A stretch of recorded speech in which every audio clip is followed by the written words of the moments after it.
As we move toward the 21st century, dramatic change has swept the world. The Strategic Arms Reduction Treaty. The Berlin Wall has crumbled. The Iron Curtain has unraveled. While elsewhere, a powerful dictator invades and occupies a defenseless neighbor. Arms agreements between longtime foes mean the elimination of whole classes of weapons, and the threat of war between superpowers seems to ease. While elsewhere, in the largest troop movement since the Vietnam War, American forces rush to the Middle East to protect our vital interests. In Central America, one country throws out a repressive communist regime and reclaims democracy at the ballot box. While elsewhere, democracy returns only after U.S. land, sea, and air forces topple an outlaw dictator. Our political leaders debate the size and mission of the American military. While in the Philippines, American fighters fly in support of a democratic government threatened by a military coup. The lessons of history tell us that a change in the nature of conflict does not mean the end of conflict itself. Threats to the security of the United States may be different in coming years, but they will be no less real. Despite arms agreements and reduced tensions, the Soviet Union continues to modernize its vast military power.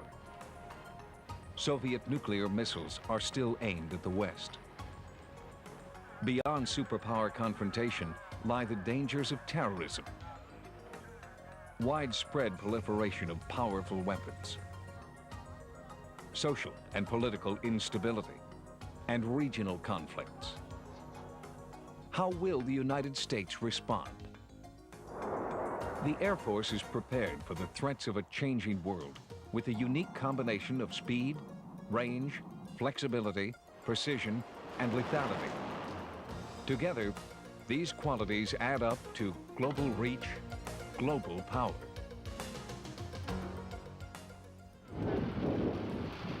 However appealing it may be to imagine a future without conflict, those charged with guarding America's freedom must assume that conflicts will arise and that the vital interests of the United States will be threatened. Wherever in the world that threat may occur, American military power must be ready to respond in two ways. First, deter the aggressor. And second, if deterrence fails, defeat the aggressor. The Air Force, by its very nature, embodies the 5 qualities that will ensure our freedom both today and tomorrow. While all the services that make up our national defense rely to some degree on speed, range, flexibility, precision, and lethality, the Air Force is a unique combination of them all. And the effect is global reach, global power. But what do words like speed, range, flexibility, precision, and lethality mean? And how can we understand them in terms of the real world? Speed. It is the first and most obvious strength of the Air Force. It means, of course, the element of surprise and the lightning speed of the best fighter aircraft in the world, like the F-15 and the F-16. And the Advanced Tactical Fighter, the ATF, is now being developed.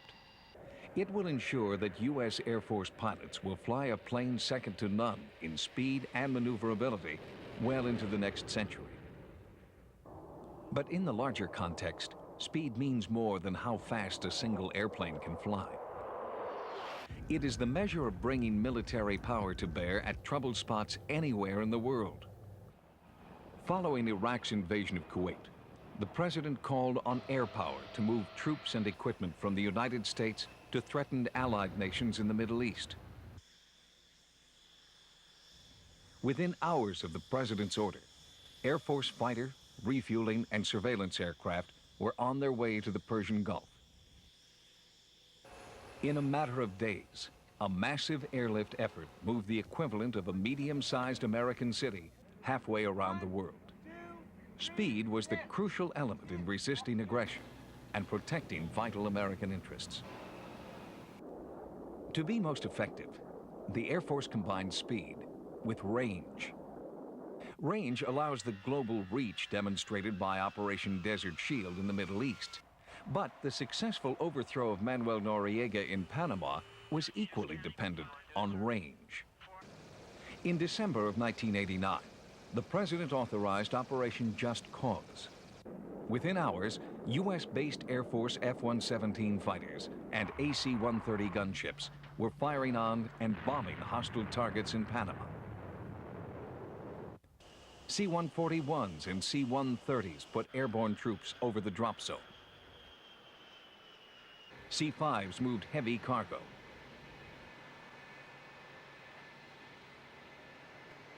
F-15s flew air defense. KC-10s and 135s conducted air refueling operations, and command and control aircraft orchestrated the air operation. The ability to project force over great distances is built into some aircraft, like our fleet of long-range strategic bombers. Aerial refueling is the lifeline of long-distance, non-stop flight, and it makes possible the worldwide movement of nearly all Air Force aircraft.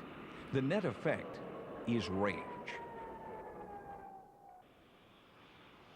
The Air Force builds flexibility into its planning and its aircraft. Where in the world will the threat be? Under what conditions? How capable is the enemy? Future threats may come in any number of combinations. The Air Force has developed flexible strategies, tactics, and aircraft to make the most of every resource we have. At the core of flexibility is the multiple mission concept. For example, the backbone of our strategic nuclear forces for decades, the B-52 bomber, is also a combat-proven veteran as a conventional bomber. The B-1 shares this strength. And the new B-2 bomber, when called for a conventional mission, can carry 50,000 pounds of weapons over 10,000 miles with a single aerial refueling, penetrate the enemy's defenses, and strike at the enemy's core. The F-15E, a highly capable air-to-air fighter, is equally powerful as an air-to-ground weapon, one that can hit fast and hard against enemy troops, tanks, and supply lines. Air Force flexibility proves itself in another way. In response to natural disasters, from earthquakes in Armenia and the Philippines to famine in Africa, humanitarian assistance flights have touched the lives of millions.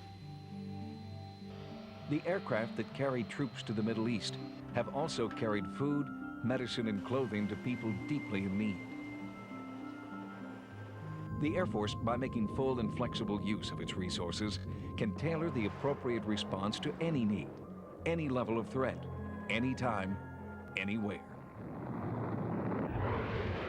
Just as the Thunderbirds have for years been the essence of precision flying, today's Air Force requires precision in everything it does. In today's complex world, there is no margin for error. In a military operation, information and execution must be exact. It is America's high technology advantage that makes precision possible.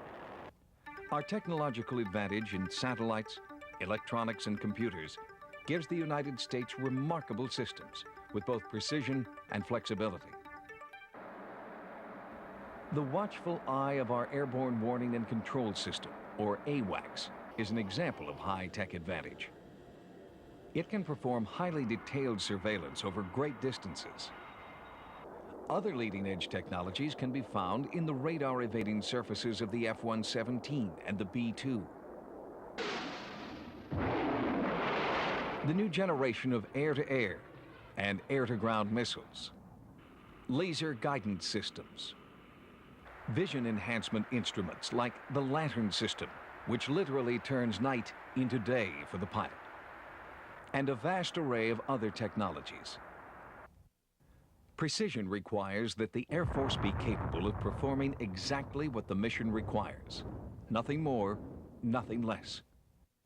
Minimizing unnecessary damage and civilian casualties. Maintaining our high-tech edge will ensure exactly that. The fifth characteristic of global reach, global power, is lethality. The word is seldom used in the civilian world, but its meaning is clear. Having the right power in the right place to get the job done. Speed, range, flexibility, and precision are of little value if the United States is not able to deliver the knockout punch. And the punch is there. For instance, a single F-15E can do the job in terms of accuracy and payload that took more than 100 B-17s in World War II. And the F-15E can do it during the day, at night, or in bad weather. America's arsenal, both nuclear and conventional, is powerful, tested, and ready.